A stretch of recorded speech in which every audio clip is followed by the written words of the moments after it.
J'ai été amené dans les années 50, j'avais 20 ans et des poussières, à me poser des questions sur l'histoire des conquêtes coloniales. En me faisant traduire ce que racontaient les griots africains et les médas du Maghreb, je m'étais rendu compte qu'il y avait un fossé entre leur chant et ce qui s'enseignait en France sur la pénétration coloniale. Et je me suis aperçu avec stupéfaction que ce que racontait la tradition orale africaine recoupait les écrits des conquérants français de l'époque, et que l'enseignement que l'on donnait aux enfants de France était une trahison pure et simple de la vérité historique. Sur l'Algérie, par exemple, tous les livres d'école racontent qu'il s'agissait d'une contrée sauvage et déserte, appelée d'ailleurs barbarie, et que la France, pour sauver son honneur, bafoué par un coup d'éventail, avait conquis ce pays par une série de brillantes victoires dans le seul but d'y faire pénétrer la civilisation.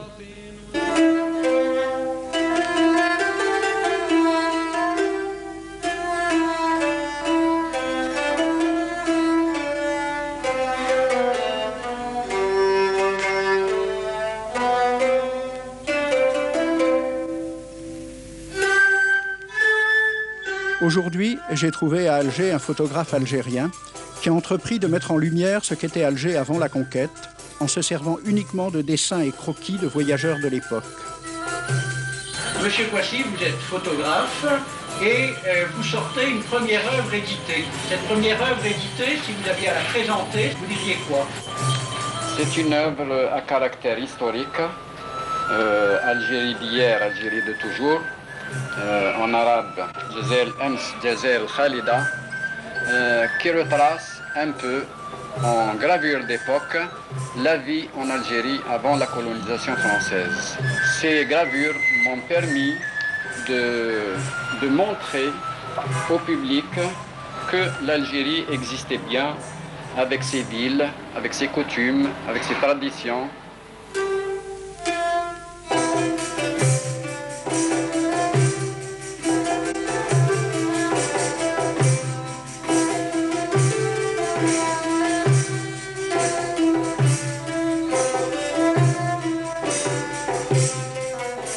Avant de faire ce livre, j'ai organisé plusieurs expositions à travers l'Algérie, avant l'indépendance, à l'extérieur, dans les pays maghrébins, en France même, en Europe. Et j'ai constaté l'intérêt et l'étonnement que les gens éprouvaient en voyant ces gravures. Ce livre appuie d'une façon modeste, bien sûr, l'idée que l'Algérie était au même point que toutes les nations d'Europe. En cela, tous les historiens sont d'accord avec M. Kouassi. L'Algérie de 1830 était au même niveau de civilisation que les nations d'Europe méditerranéenne, l'Espagne, l'Italie, la Grèce, celles qui n'avaient pas encore été touchées par le début de l'ère industrielle.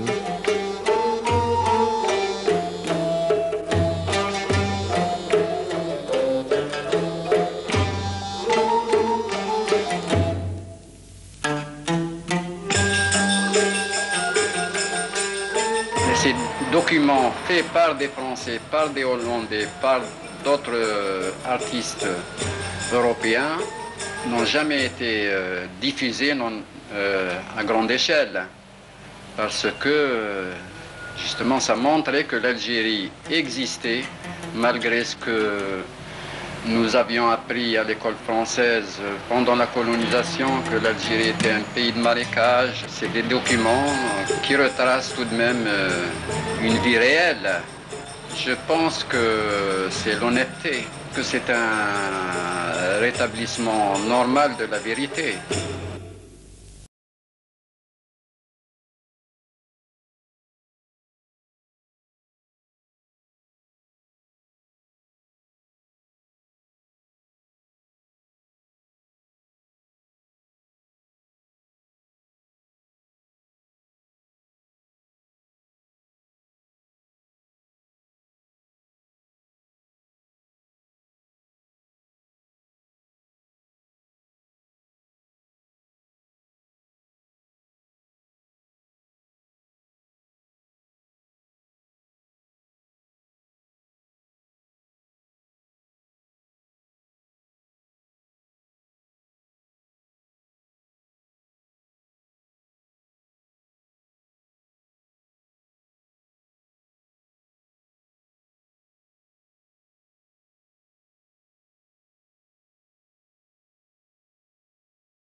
est parfaitement possible. Il est très possible d'égal à égal.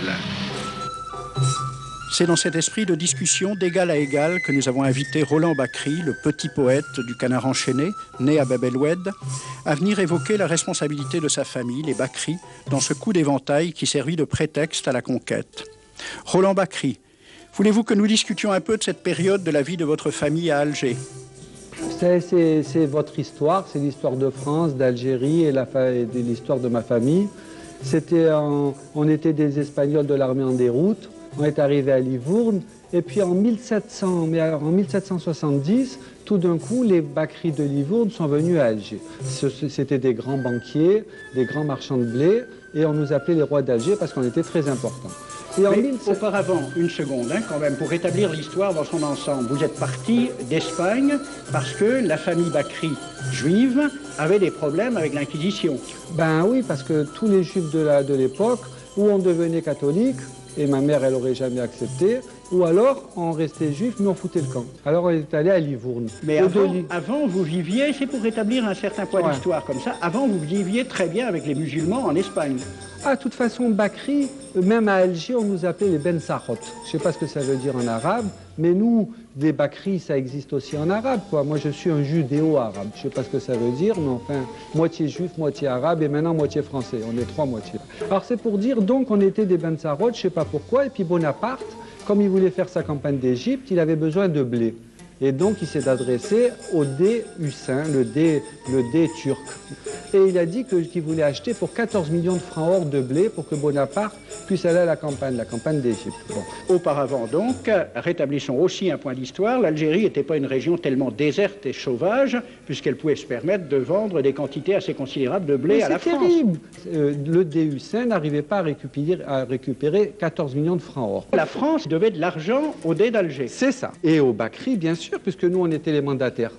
Alors, M. Roland Bacri, c'est Bacri qui a obtenu les créances et qui est parti les présenter en France dans l'espoir de se faire payer par le gouvernement français les dettes datant de cette commande faite par Bonaparte en 1795. En 1795 et qui, en 1827, n'est toujours pas payé. Toujours pas. Alors, donc, le consul de France reçoit mission d'aller voir le Dey, ou c'est le Dey qui lui demande de venir le voir? Non, c'est pareil, sur un bourricot, et il monte les petites rues de la Casbah, avec des poternes, des lanternes, et en fait, tout ce que vous connaissez, la Casbah d'Alger. Hein, et il arrive au palais qu'on a appelé par la suite le palais de l'Éventail. Vous connaissez, dans la Casbah, il y a le palais de l'Éventail, du coup d'Éventail. Bref, il arrive là-bas, et puis... D'abord, c'est tiens mon frère, enfin tout ça, c'est toutes les salam alek d'usage. Hein. Et ça tourne vite à l'aigre. Ils se traitent de tout, et l'autre, un il prend la mouche, l'autre il prend le chasse-mouche, et il donne un coup sur la... Alors, point historique, c'est un chasse-mouche ou c'est un éventail. Bref, le consul, il est tout rouge de la gifle, et ainsi de suite, il repart là-bas. Et puis il dit, voilà, ils m'ont donné une gifle, etc. Et l'autre, en colère, il dit, bon, ben, puisque c'est comme ça, il appelle le général de Bourmont, garde à vous fixe, allez rompre les négociations, ils rompent les négociations, et on va envoyer les troupes à Sidi Ferruche, parce que là-bas, il paraît qu'il y a une plage terrible. Et c'est en 1830 que vous savez que les troupes françaises ont débarqué. Voilà. Monsieur Bacri, vous dites, pour défendre l'honneur de vos aïeux, que la dette française n'avait pas été réglée au Dey. Ça, c'est un fait, c'est sûr. Mais est-ce qu'elle n'avait pas été réglée au Bacri? Parce que... C'est très compliqué. C'est pas si compliqué que la science d'argent, c'est compliqué si on se réfère aux historiens qui ne sont pas comme vous, des historiens de rien. Oui, je sais. Il y a M. Charles-André Julien, qui est un grand spécialiste des questions, qui vous a écrit, il y a quelques années, « Mon cher Bacri, tu as touché en 1800 un premier acompte de 3 175 000 francs, puis un second de 1 200 000 francs grâce à l'intervention de ton ami Talleyrand. Pardon. Tu lui avais d'ailleurs considérablement graissé la patte. Et tu lui avais tellement graissé la patte qu'il en était devenu boiteux. C'est passé dans l'histoire. En 1819, ce même boiteux t'a fait obtenir 7 millions par un vote des chambres. Tu as fait une admirable affaire et du même coup roulé le Dey d'Alger, qui était le seul créancier valable et qui n'a pas touché un sou. D'où le coup d'éventail. Tu as quand même une lourde responsabilité familiale. Faut reprendre l'histoire telle qu'elle est. Cher Bakri, c'est justement ce que souhaitent les Algériens qui n'ont récupéré en 1962 dans les bâtiments officiels d'Alger que bien peu de documents d'archives. Ces quelques documents et les recherches d'historiens permettent déjà d'établir que même si Joseph Bakri, en gardant à son compte les sommes qui lui furent versées pour régler une partie des dettes françaises au dé, a une grande responsabilité dans le coup d'éventail, ce coup d'éventail ne fut guère qu'un prétexte. Le roi de France, Charles X, avait besoin de reprendre en main son armée. Il a pensé qu'une expédition sur Alger lui permettrait de donner à ses militaires gloire et butin. Quant aux tenants du capitalisme naissant, leur théoricien Sismondi écrivait dès mai 1830 « Ce royaume d'Alger ne sera pas seulement une conquête, ce sera une colonie, ce sera un pays neuf sur lequel le surplus de la population et de l'activité française pourra se répandre. » Voilà les véritables raisons de la conquête dont il faut aussi éclairer les méthodes. Alors j'ai pris des documents à la Bibliothèque nationale à Paris, des témoignages des conquérants de l'époque, des conquérants français. D'abord, des extraits du bréviaire que l'on avait remis aux officiers et soldats qui s'en allaient en Afrique. Cela s'appelait « Aperçu historique, statistique et topographique sur l'état d'Alger ». Voici quelques-uns de ces extraits. Ces contrées sont des terres vacantes, abandonnées aux mauvaises herbes par la paresse et l'indolence des morts. Les femmes du pays sont livrées par la paresse des Arabes, qui passent toute leur vie à fumer, à la turpitude de mœurs extrêmement relâchées. Elles n'ont pas de religion. Beaucoup doutent qu'elles aient une âme immortelle et croient qu'elles ne sont faites que pour la reproduction. Le climat aidant, les femmes sont nécessairement disposées au plaisir. Alors, allez-y, des terres vacantes et des femmes consentantes qui n'attendent que les soldats français. Et puis, à côté, j'ai vu d'autres documents qui marquent l'étonnement des officiers français qui débarquaient en Afrique. C'est Campagne d'Afrique en 1830 par un officier du corps expéditionnaire. Cette terre, qu'on avait présentée comme sauvage et inhabitée, est couverte de jolies maisons de campagne entourées de jardins. Toutes sont bâties sur des hauteurs dont les mouvements onduleux contrastent tout à fait avec l'aridité des côtes de Provence. La végétation y est superbe et partout des sources et des courants d'eau fécondent la terre. Les fruits y sont en abondance. Un grand nombre d'aqueducs amènent les eaux jusqu'à la capitale. Et le maréchal Bugeaud lui-même. J'ai reconnu que l'Algérie produit beaucoup de grains, une immense quantité de bétail. L'immensité des terrains ensemencés atteste l'existence d'une population beaucoup plus nombreuse qu'on ne le pensait. Le commandant Claude-Antoine Roset, dans Voyage dans la Régence d'Alger en 1833. Presque tous les hommes savent lire et compter. En France, on compte à l'époque 40% d'analphabètes. Ainsi, les soldats qui débarquent sont en général moins instruits que les sauvages qu'ils viennent civiliser. Le ministre de la guerre de l'époque, il s'appelait Girard. Il faut se résigner à refouler au loin, à exterminer même la population indigène. Le ravage, l'incendie, la ruine de l'agriculture sont peut-être les seuls moyens d'établir solidement notre domination. Savary, duc de Rovigo, apportez des têtes, bouchez les conduites d'eau avec la tête du premier bédouin que vous rencontrerez, au nom bien sûr de la civilisation. Christian, dans l'Afrique française, un détachement de l'armée parti d'Alger surprend la tribu désarmée des Olifias et massacre sur le champ tous les hommes, femmes, enfants, sans distinction. On parlera de 12 000 morts. Les troupeaux raflés aux Olifias seront vendus au consul du Danemark. Quant au reste du butin, il fut exposé au marché de Babazoun. On y voyait des bracelets de femmes, encore attachés à des poignets coupés, et des boucles d'oreilles pendant à des lambeaux de chair, au nom de la civilisation. Le colonel François de Montagnac. Selon moi, toutes les populations qui n'acceptent pas nos conditions doivent être rasées. Tout doit être pris, saccagé, sans distinction d'âge et de sexe. L'herbe ne doit plus pousser là où l'armée française a mis le pied. Saint-Arnaud, il était commandant et c'était aussi un mari très attentionné. Il écrit à sa femme « Chère Louise, je suis bivouaqué par une chaleur de 40 degrés au milieu de 20 villages superbes qui ne se sont jamais bien soumis. Je leur ai donné jusqu'à ce soir pour payer les impôts et les amendes que je leur inflige.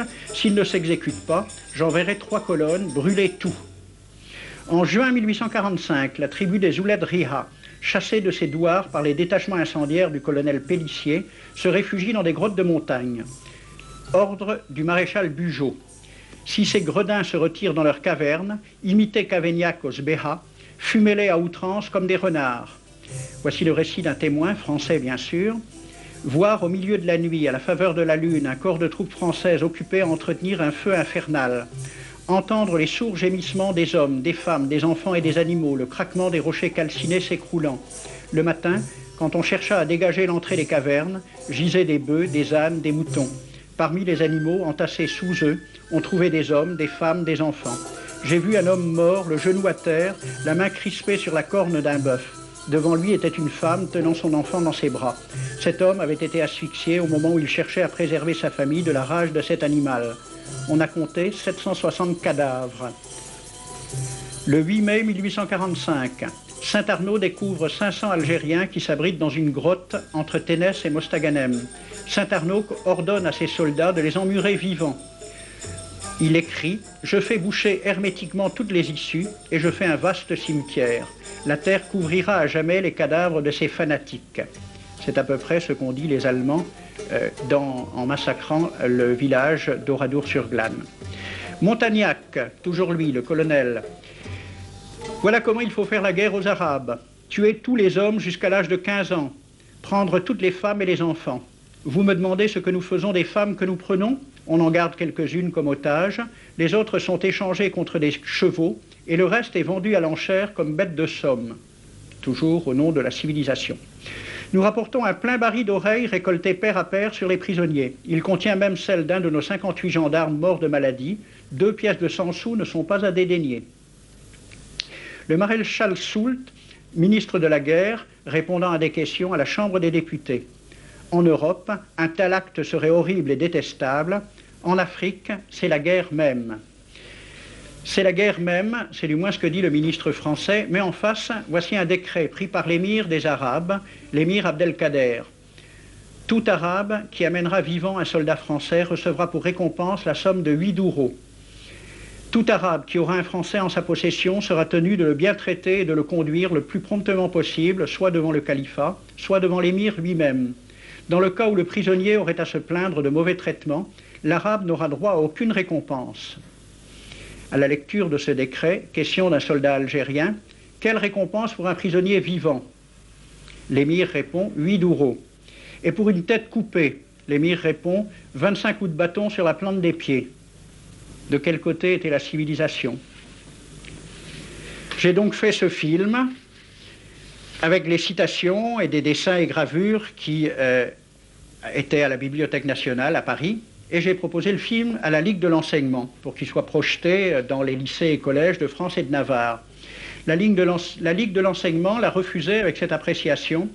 Quoique très correctement réalisé et basé sur des documents indiscutables, ce film va à l'encontre de toutes les idées qui servent de base à l'enseignement de la pénétration française en Afrique du Nord, ce qui rend sa diffusion impossible. C'était reconnaître que l'enseignement n'avait pas pour but l'éducation, c'est-à-dire l'ouverture vers la réalité, mais l'endoctrinement au service d'une idée politique, ici le colonialisme. C'est cet enseignement, cette information de type colonial dont les Français ont été abreuvés qui a contribué à creuser le fossé en gommant toutes les luttes menées par les Algériens dont le combat ne s'est pas arrêté avec l'exil d'Abdelkader. L'histoire de ces luttes, occultées en France, constitue la saga de l'Algérie réelle, celle de la mémoire populaire. C'est le chanteur Fergani célébrant les batailles menées par Ahmed Salah Bey. C'est l'épopée de Leila Fetman Soumer dans les montagnes de Kabylie. La révolte des Oulettes Sidi Cher, dont les soldats français firent sauter la Kouba.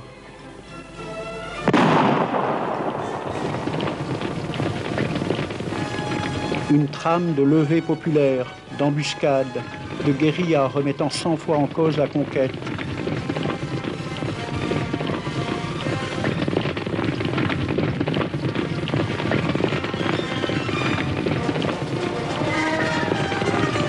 Dans les campagnes algériennes, des noms de héros s'implantaient par les voix des Meddas, dans les têtes et dans les cœurs, parce qu'ils étaient tombés en résistant.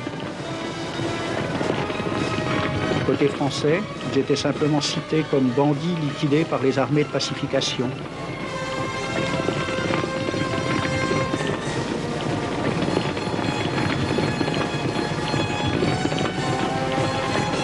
Areski Ben Béchir, Abdoun Ben Ahmed Ben Saïd, Kaddour Ouziane El Kalaï, Yacoub Ben Soltan,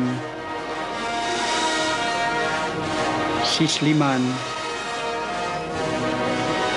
El Mokrani.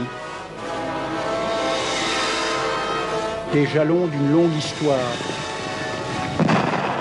À chaque levée populaire, la répression s'abattait, l'administration coloniale confisquait de nouvelles terres y implantait de nouveaux colonisateurs. Des colonisateurs qui, aux yeux des populations algériennes, ne pouvaient être que des usurpateurs de titres, de droits, s'appropriant par la force les terres les plus fertiles. Aujourd'hui, on peut dresser la liste des révoltes et des répressions, des spoliations, une carte des révoltes algériennes, jalonnée d'oradours.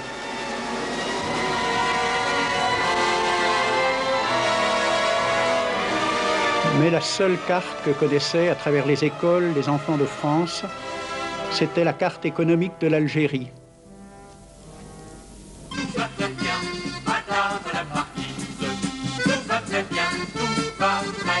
Agrémentée quelquefois de dessins montrant en fait une province française bien pacifique, bien mise en valeur, où poussaient blé, vignes et arbres fruitiers, où le facteur arrivait à l'heure et le médecin au premier appel.